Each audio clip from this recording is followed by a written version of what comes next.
Assalamualaikum warahmatullahi wabarakatuh. Jadi, saya akan bahas tentang isu sosial dan etika dalam sistem informasi. Sebelumnya, perkenalkan saya Elvira Minati Rayu, NIM 2022-12017 dari kelas akuntansi A.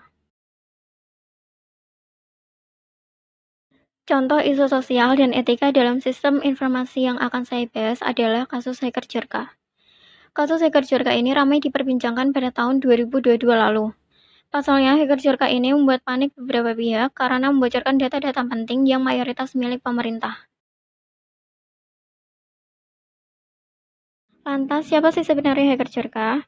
Jawabannya pastinya masih belum diketahui, tapi hacker itu pernah bercerita bahwa dia mempunyai teman asal Indonesia.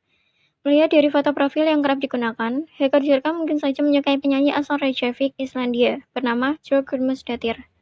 Ada kemungkinan penamaan hacker Jurka terinspirasi dari Jorg. Berdasarkan header yang digunakan hacker itu di akun-akun Twitter sebelumnya, dia menggunakan sampul album Jorg bertajuk Vasora yang rilis pada Agustus 2022.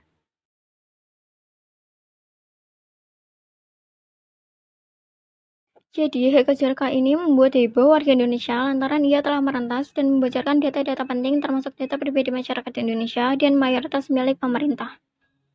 Lantas, apa alasan hacker Jurka merentas dan mengacak-acak data pemerintahan Indonesia? Hacker Jurka pernah mengatakan bahwa pembocoran data tersebut dilakukan sebagai bentuk protes kepada pemerintahan dan ia mengklaim bahwa pembocoran data tersebut merupakan cara untuk menunjukkan bahwa lembaga pemerintah akan tetap hancur selama dipimpin oleh yang bukan ahlinya. Terlihat dari cuitan Twitter hacker Jurka, pemilik akun Jurkanism menuliskan, "Ini adalah era baru berdemo dengan cara berbeda. Tidak ada yang akan berubah jika orang bodoh masih diberi kekuatan yang sangat besar. Pemimpin tertinggi dalam teknologi harus ditugaskan kepada seseorang yang mengerti, bukan politisi dan bukan seseorang dari angkatan bersenjata, karena mereka hanya orang-orang bodoh." Diketahui Jurka membocorkan data tersebut hanya ingin menunjukkan betapa mudahnya untuk masuk ke data tersebut karena kebijakan perlindungan data yang buruk.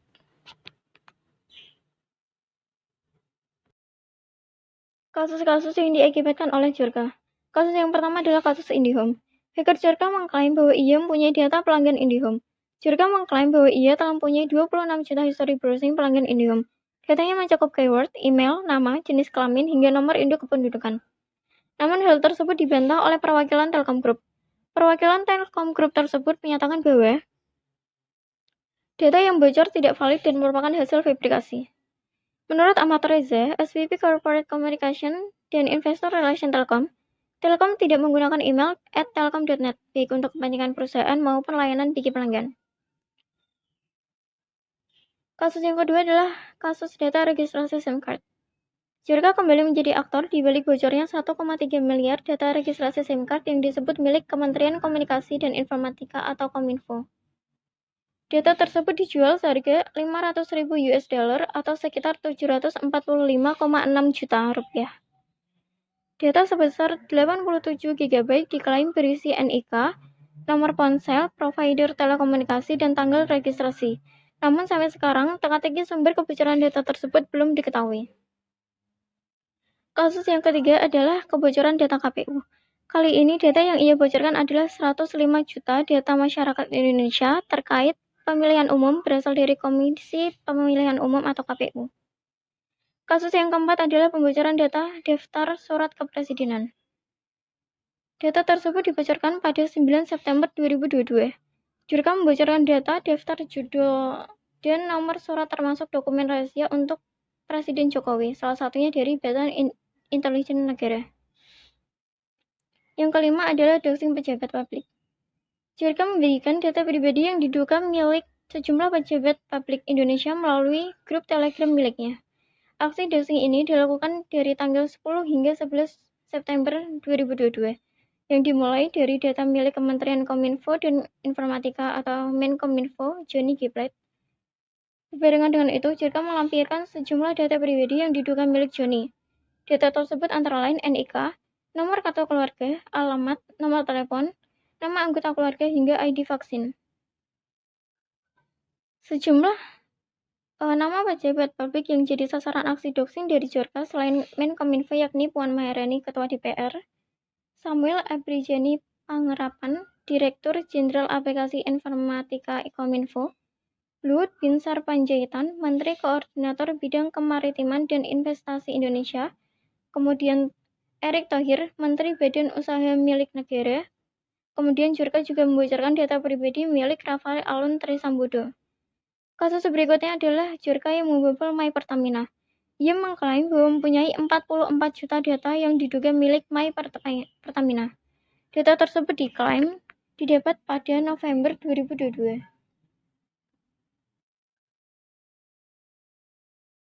Analisis kasus. Dilihat dari beberapa kasus dalam penyalahgunaan penggunaan teknologi informasi, membuktikan bahwa teknologi bisa menjadi pedang bermata dua. Teknologi informasi bisa menjadi sumber yang memberikan banyak manfaat, tetapi juga bisa menjadi peluang untuk melakukan kejahatan. Isu etika dan sosial yang diangkat dalam sistem informasi tercakup dalam 5 dimensi moral, yaitu yang pertama, ada hak dan kewajiban informasi, yang kedua, hak dan kewajiban terkait kepemilikan, yang ketiga, akuntabilitas dan pengendalian, yang keempat, kualitas sistem dan kualitas hidup. Pada kasus Hacker Jirka, permasalahan isu tersebut termasuk ke dalam dimensi moral kualitas hidup. Yang dimaksud dimensi moral kualitas hidup yaitu nilai-nilai yang harus terus dijaga dan dilindungi oleh arus informasi. Jurka telah melakukan kejahatan komputer atau computer crime di mana ia telah merentas dan secara ilegal mengakses data yang bukan ranah dan haknya. Jurka bahkan mencuri data-data pribadi milik masyarakat Indonesia termasuk para pejabat dan lembaga institusi pemerintah. Jurka juga kabarnya telah menjual data-data tersebut dengan harga yang fantastis. Pada kasus ini terlihat jelas bahwa informasi-informasi tentang data yang telah dibocorkan oleh Jurka seperti NIK, nama lengkap, alamat, termasuk dokumen rahasia negara merupakan data yang sangat privasi dan harus dijaga dan harus dilindungi. Sedangkan Jurka dengan sengaja mencuri data tersebut dan menjualnya.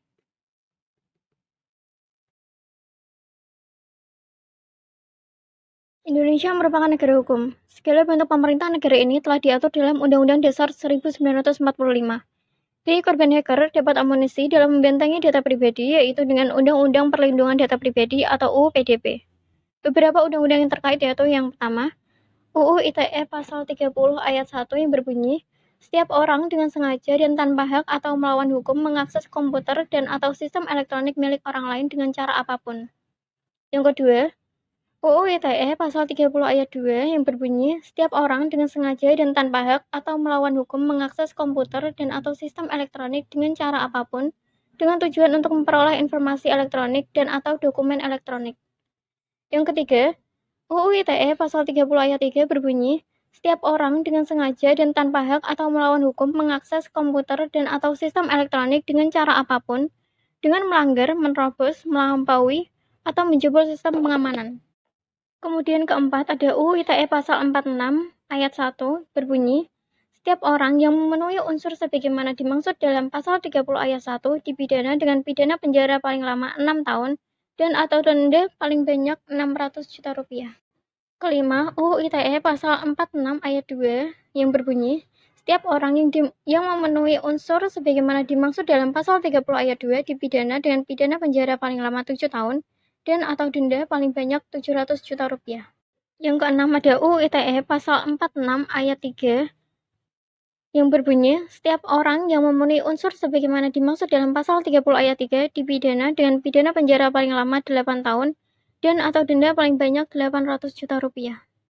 Yang ketujuh ada UU PDP Pasal 67 Ayat 1 berbunyi, setiap orang yang dengan sengaja dan melawan hukum memperoleh atau mengumpulkan data pribadi yang bukan miliknya dengan maksud untuk menguntungkan diri sendiri dan atau orang lain yang dapat mengakibatkan kerugian subjek data pribadi sebagaimana dimaksud dalam Pasal 65 Ayat 1 dipidana dengan pidana penjara paling lama 5 tahun dan atau pidana denda paling banyak 5 miliar rupiah.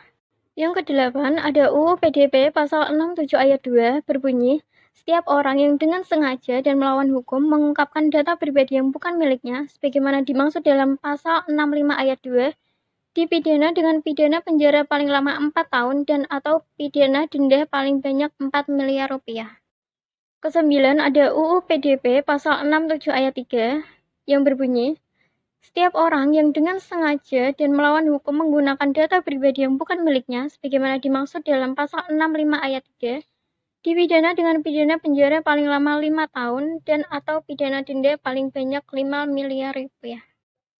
Selain itu, hacker juga bisa terkena pasal 32 ayat 1 yang berbunyi, setiap orang dengan sengaja dan tanpa hak atau melawan hukum dengan cara apapun mengubah, menambah, mengurangi, melakukan transmisi, merusak, menghilangkan, memindahkan, menyembunyikan suatu informasi elektronik dan atau dokumen elektronik milik orang lain atau milik publik.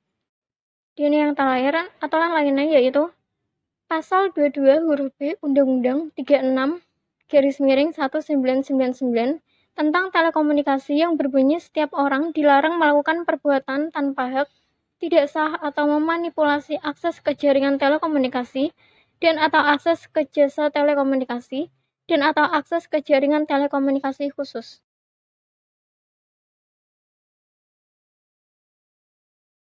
Jadi, dengan teknologi informasi ini, orang dengan mudah akan mengakses data pribadi kita dan kebanyakan tidak menyadari jika perangkatnya telah diakses orang lain. Serangan hacker ini sangat sulit untuk dideteksi. Maka dari itu, ada beberapa hal yang bisa dilakukan untuk mengantisipasi serangan hacker, yaitu yang pertama, tidak membagikan data diri pribadi sembarangan. Jangan membagikan data diri pribadi secara sembarangan sebelum memastikan bahwa web tersebut telah aman dan terpercaya, serta memiliki sistem keamanan yang juga dapat membantu untuk menjaga data pribadi kita. Yang kedua, gunakan password yang berbeda. Jika menggunakan sosial media, lebih baik menggunakan password yang berbeda, karena dari sosial media tersebut hacker lebih mudah untuk merentas. Maka jika menggunakan password yang sama, tidak menutup kemungkinan untuk semua akun sosial media juga akan ikut terentas. Yang ketiga, gunakan password yang susah dan kompleks.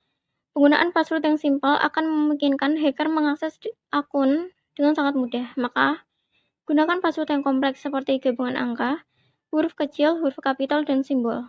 Yang keempat, jangan membuka tautan atau link yang mencurigakan di dalam email, SMS, atau kanal lainnya, sebab link tersebut bisa saja berubah tautan palsu, berupa phishing, dan sebagainya. Yang kelima, gunakan perangkat lunak atau software yang legal, sehingga selalu ada pembaruan atau update untuk menambal celah keamanan yang mungkin saja muncul. Software ilegal alias bajakan biasanya tidak akan mendapatkan update secara berkala. Hal seperti itu lantas membuka celah keamanan bagi para perentas untuk melancarkan aksinya.